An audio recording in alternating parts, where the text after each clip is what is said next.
on the wheel. $1 a ticket or 3 for $2.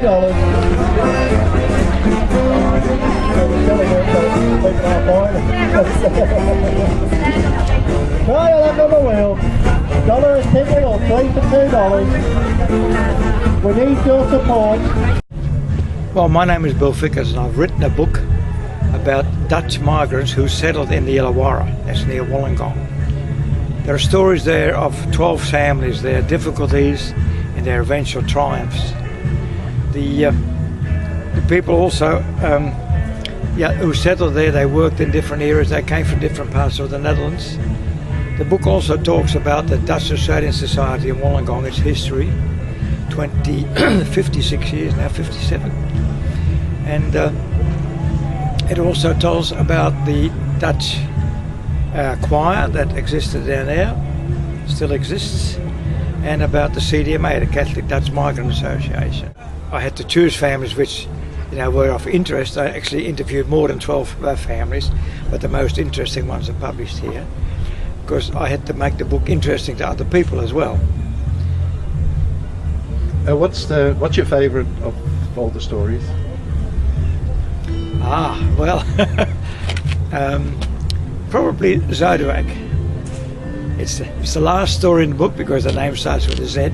Right. Of course, the difficulties that they encountered, because early in the days the husband actually became inactive. He had an accident, was not able to work, so they went through tremendous difficulties.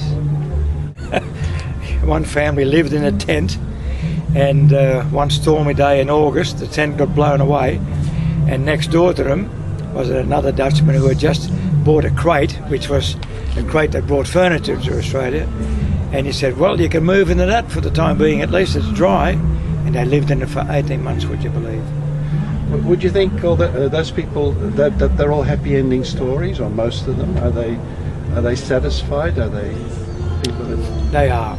All the ones I've interviewed have been back to Holland, but they wouldn't want to live there again for various reasons. Mainly, of course, because their families are here now. Their children and grandchildren are here. And none of them have regretted coming to this country in the first place. What were the reasons for choosing Illawarra? Well, the main problem, of course, was to get work. There was plenty of work in Wollongong because of the steelworks. At one stage there, they employed 25,000 people. The other thing was with the steelworks, you did not necessarily have to have a good knowledge of English. You could start work there as a labourer. So a lot of people did do that, and actually you could buy land reasonably cheaply, and a lot of families actually lived in a tent in a caravan park there for a while. Do you listen to the local radio program there at all? I do, yeah, 2 Fox FM. Yes. Yes, Wednesday afternoons at 5 o'clock. Yep. And the club itself, are you still a member, aren't you? I'm not only a member, I'm on the board. Right. And the club was actually started in 1952. And some of the early leaders in that organisation was the father of the present president, and my father as well. My father was secretary for a number of years. Well, they get together once a fortnight on a Wednesday, and there are quite a few ladies on their own these days, and a lot of them are quite immobile really, so they don't get out by themselves very much. They come together on the second Wednesday with other Dutchies that they've known for 40, 50, even 60 years, and it just makes them feel good, makes them feel at home. The Dutch Club has got a real nice atmosphere down there.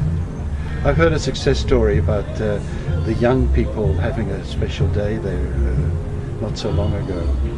That's right, because we're all getting older. We're going to be phased out one of these days, and we have attempted to get young people involved. The second and third generation, we call that.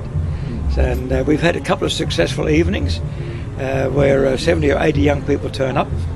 And of course some of the oldest come along just to watch. And we have music which is more to their liking than what we have. It's been quite successful.